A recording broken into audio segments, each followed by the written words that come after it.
حضرت سیدنا حسن بن حضر علیہ رحمۃ اللہ اکبر فرماتے ہیں، مجھے بغداد کے ایک شخص نے بتایا کہ حضرت سیدنا ابو ہاشم علیہ رحمۃ اللہ دائم نے بیان فرمایا، ایک مرتبہ میں نے بصرہ جانے کا ارادہ کیا، چنانچہ میں ساحل پر آیا تاکہ کسی کشتی میں سوار ہو کر جانب منزل روانہ ہو جاؤں۔ جب وہاں پہنچا تو دیکھا کہ ایک کشتی موجود ہے اور اس میں ایک لونڈی اور اس کا مالک سوار ہے۔ میں نے بھی کشتی میں سوار ہونا چاہا تو لونڈی کے مالک نے کہا، اس کشتی میں ہمارے علاوہ کسی اور کے لیے جگہ نہیں، ہم نے یہ ساری کشتی کرائے پر لے لی ہے، لہذا تم کسی اور کشتی میں بیٹھ جاؤ۔ لونڈی نے جب یہ بات سنی تو اس نے اپنے آقا سے کہا، اس مسکین کو بٹھا لیجئے۔ چنانچہ اس لونڈی کے مالک نے مجھے بیٹھنے کی اجازت دے دی اور کشتی جھومتی جھومتی بصرہ کی جانب سطح سمندر پر چلنے لگی۔ موسم بڑا خوشگوار تھا، میں ان دونوں سے الگ تھلگ ایک کونے میں بیٹھا ہوا تھا۔ وہ دونوں خوش گپیوں میں مشغول خوشگوار موسم سے خوب لطف اندوز ہو رہے تھے۔ پھر اس لونڈی کے مالک نے کھانا منگوایا اور دسترخوان بچھا دیا گیا۔ جب وہ دونوں کھانے کے لیے بیٹھے تو انہوں نے مجھے آواز دی، اے مسکین، تم بھی آ جاؤ اور ہمارے ساتھ کھانا کھاؤ۔ مجھے بہت زیادہ بھوک لگی تھی اور میرے پاس کھانے کو کچھ بھی نہ تھا، چنانچہ میں ان کی دعوت پر ان کے ساتھ کھانے لگا۔ جب ہم کھانا کھا چکے تو اس شخص نے اپنی لونڈی سے کہا، اب ہمیں شراب پلاؤ۔ لونڈی نے فوراً شراب کا جام پیش کیا اور وہ شخص شراب پینے لگا۔ پھر اس نے حکم دیا کہ اس شخص کو بھی شراب پلاؤ۔ میں نے کہا، اللہ عز و جل تجھ پر رحم فرمائے، میں تمہارا مہمان ہوں اور تمہارے ساتھ کھانا کھا چکا ہوں، اب میں شراب ہرگز نہ پیوں گا۔ اس نے کہا، ٹھیک ہے، جیسے تمہاری مرضی۔ پھر جب وہ شراب کے نشے میں مست ہو گیا تو لونڈی سے کہا، سارنگی یعنی باجا لاؤ اور ہمیں گانا سناؤ۔ لونڈی سارنگی لے کر آئی اور اپنی پرکشش آواز میں گانے لگی۔ اس کا مالک گانا سنتا رہا اور جھومتا رہا۔ لونڈی بھی سارنگی بجاتی رہی اور پرکشش آواز سے اپنے مالک کا دل خوش کرتی رہی۔ یہ سلسلہ کافی دیر تک چلتا رہا۔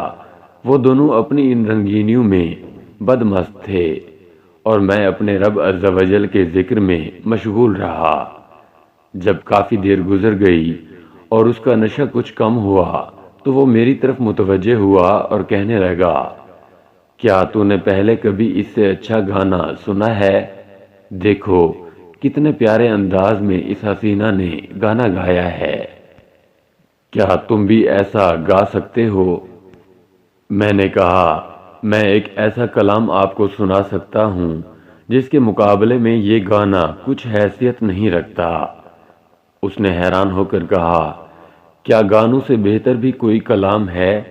میں نے کہا، ہاں، اس سے بہت بہتر کلام بھی ہے۔ اس نے کہا، اگر تمہارا دعویٰ درست ہے تو سناؤ، ذرا ہم بھی تو سنیں کہ گانوں سے بہتر کیا چیز ہے۔ تو میں نے سورۃ التکویر کی تلاوت شروع کر دی۔ ترجمہ کنز ایمان۔ جب دھوپ لپیٹی جائے اور جب تارے جھڑ پڑیں اور جب پہاڑ چلائے جائیں۔ میں تلاوت کرتا جا رہا تھا اور اس کی حالت تبدیل ہوتی جا رہی تھی۔ اس کی آنکھوں سے سیل اشک رواں ہو گیا۔ بڑی توجہ و عاجزی کے ساتھ وہ کلام الہی عز و جل کو سنتا رہا۔ ایسا لگتا تھا کہ کلام الہی عز و جل کی تجلیاں اس کے سیاہ دل کو منور کر چکی ہیں اور یہ کلام تاثیر کا تیر بن کر اس کے دل میں اتر چکا ہے۔ اب اسے عشق حقیقی کی لذت سے آشنائی ہوتی جا رہی تھی۔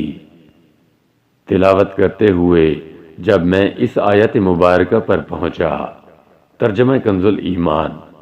اور جب نامہ اعمال کھولے جائیں گے تو اس نے اپنی لونڈی سے کہا، جا، میں نے تجھے اللہ عز و جل کی خاطر آزاد کیا۔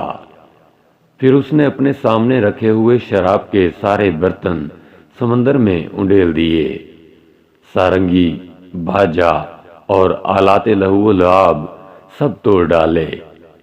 پھر وہ بڑے مؤدبانہ انداز میں میرے قریب آیا اور مجھے سینے سے لگا کر ہچکیاں لے کر رونے لگا اور پوچھنے لگا، اے میرے بھائی، میں بہت گنہگار ہوں، میں نے ساری زندگی گناہوں میں گزار دی، اگر میں اب توبہ کروں تو کیا اللہ عز و جل میری توبہ قبول فرما لے گا؟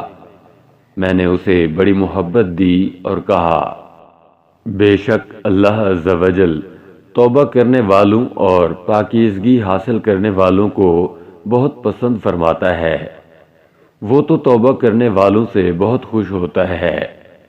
اللہ عز و جل کی بارگاہ سے کوئی مایوس نہیں لوٹتا، تم اس سے توبہ کرو، وہ ضرور قبول فرمائے گا۔ چنانچہ اس شخص نے میرے سامنے اپنے تمام سابقہ گناہوں سے توبہ کی اور خوب رو رو کر معافی مانگتا رہا۔ پھر ہم بصرہ پہنچے اور دونوں نے اللہ عز و جل کی رضا کی خاطر ایک دوسرے سے دوستی کر لی۔ 40 سال تک ہم بھائیوں کی طرح رہے۔ 40 سال بعد اس مرد صالح کا انتقال ہو گیا۔ مجھے اس کا بہت غم ہوا۔ پھر ایک رات میں نے اسے خواب میں دیکھا تو پوچھا، اے میرے بھائی، دنیا سے جانے کے بعد تمہارا کیا ہوا؟ تمہارا ٹھکانہ کہاں ہے؟ اس نے بڑی دلربا اور شیریں آواز میں جواب دیا، دنیا سے جانے کے بعد مجھے میرے رب عز و جل نے جنت میں بھیج دیا۔ میں نے پوچھا، اے میرے بھائی، تمہیں جنت کس عمل کی وجہ سے ملی؟